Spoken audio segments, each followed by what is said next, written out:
Le travail de FONAREV ne vient pas dans les néants.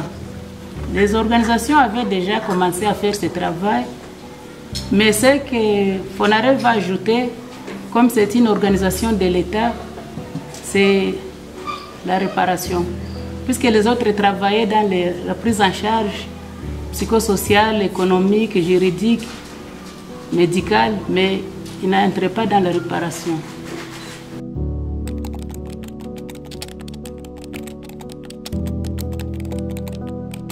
Là, nous sommes venus pour consulter la base.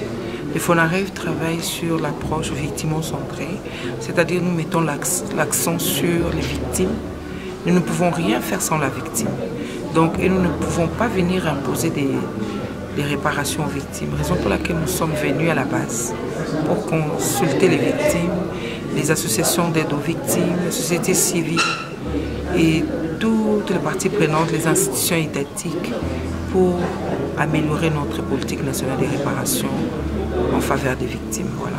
Nous avons toujours cherché, ce sont les propositions, les recommandations qui viennent de la base.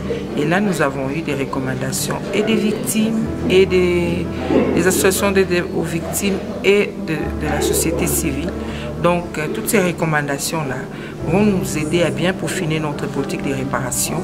Et quand nous allons l'élaborer, quand ça sera adopté, et la base aura un feedback sur ça, et c'est sur base de ces consultations-là, ces recommandations-là, que nous allons finir la politique de réparation que nous allons appliquer en faveur des victimes. Les défis sont énormes. Donc, le premier défi, c'est les défis sécuritaires. Il y a des zones où il n'y a que des violences, il y a des conflits qui sont encore là et qui sévissent toujours. Ça, c'est déjà un grand défi sécuritaire.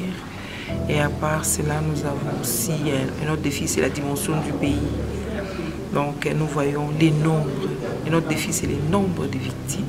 Nous avons un grand nombre de victimes qui nécessitent réparation. Voilà. Vérité, nous avons les piliers justice, nous avons les piliers réparation et les piliers garantie de non-répétition.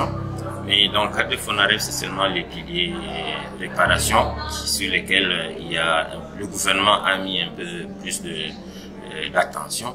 Mais nous souhaiterions que les trois autres piliers, parce que la vérité, qu'on connaisse la vérité sur ce qui s'était passé au Congo, pourquoi ça s'était passé, qui a joué quel rôle et quelle serait la suite.